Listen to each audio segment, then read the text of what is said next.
இன்னைக்கு வந்து நம்ம தேங்காய் சாதம் எப்படி பண்ணலாம்னு பார்க்க போறோம். மோஸ்டா நிறைய குழந்தைங்க வந்து காரமான உணவை ரொம்ப விரும்பி சாப்பிட மாட்டாங்க. அவங்களுக்கு நீங்க இதே மாதிரி தேங்காய் சாதம் வச்சு கொடுத்தீங்கன்னா அவங்க ரொம்ப விரும்பி சாப்பிடுவாங்க.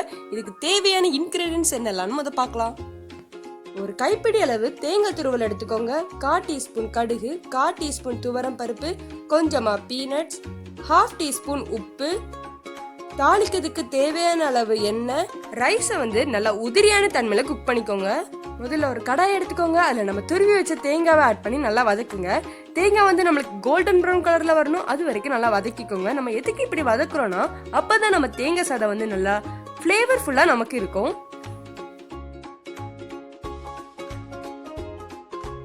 இனிமே ஒரு கடாய் எடுத்துக்கோங்க. அதுல வந்து கொஞ்சமா நீங்க எண்ணெய் ஆட் பண்ணுங்க. எண்ணெய் வந்து நல்லா சூடான உடனே அதுல 1/4 டீஸ்பூன் கடுகு ஆட் பண்ணுங்க. கடுகு வந்து நல்லா வெடிக்க ஆரம்பிச்ச உடனே அதுல வந்து நீங்க கொஞ்சமா கறி லீவ்ஸ் ஆட் பண்ணுங்க.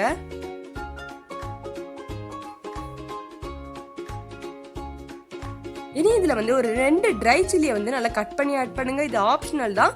ட்ரை சில்லி ஆட் பண்றதுனால இந்த தேங்காய் சாதம் வந்து ரொம்ப டேஸ்டா இருக்கும்.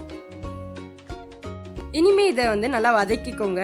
இனி இதுல வந்து கொஞ்சமா பீனட்ஸ் ஆட் பண்ணி அதையும் நல்லா நீங்க வதக்கிக்கோங்க.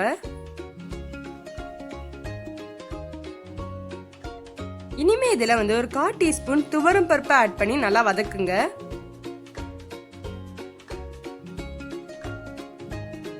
துவரம் பருப்பு வந்து நல்லா வதங்கணும், அது வரைக்கும் கொஞ்சம் வதக்கிக்கோங்க. இனிமே இதுல நம்ம ஏற்கனவே வதக்கி வச்சிருந்த தேங்காவை ஆட் பண்ணிக்கோங்க. இதை வந்து நல்லா வதக்குங்க. இனி இதுல வந்து ஒரு 1/2 டீஸ்பூன் உப்பு ஆட் பண்ணிக்கோங்க. இனி இதை வந்து நல்லா மிக்ஸ் பண்ணுங்க.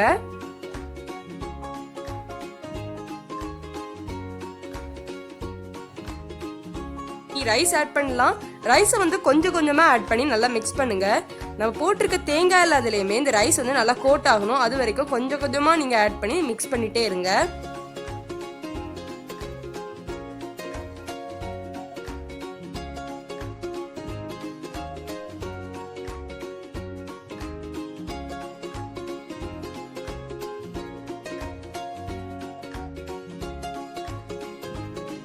இப்போ நம்ம ரைஸ் எல்லாம் இதுல ஆட் பண்ணி நல்லா மிக்ஸ் பண்ணியாச்சு.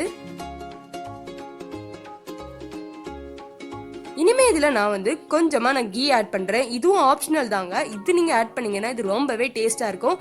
கீ ஆட் பண்ணி நல்லா மிக்ஸ் பண்ணி எடுத்து வச்சுக்கோங்க. அவ்வளவுதாங்க, நம்மளோட தேங்காய் சாதம் வந்து இப்ப ரெடி ஆயிடுச்சு. தேங்காய் சாதம் சாப்பிட்றதுனால நம்ம ஸ்டொமக்ல ஏதாச்சும் புண்ணு இருந்தா அது குணமாகுங்க. அது மட்டும் இல்லாம நம்ம பாடி ஹீட்ட குணமாகும். உங்க குழந்தைங்களுக்கு இது சமைச்சு கொடுத்தீங்கன்னா அவங்க ரொம்பவே விரும்பி சாப்பிடுவாங்க. இதே மாதிரி சிம்பிள் ரெசிபிஸ் வேணும்னா ஹாய் டு கிச்சனுக்கு லைக் பண்ணுங்க, ஷேர் பண்ணுங்க, சப்ஸ்கிரைப் பண்ணுங்க, அண்ட் மறக்காம பெல் ஐக்கன் கிளிக் பண்ணுங்க. Tasty flavours.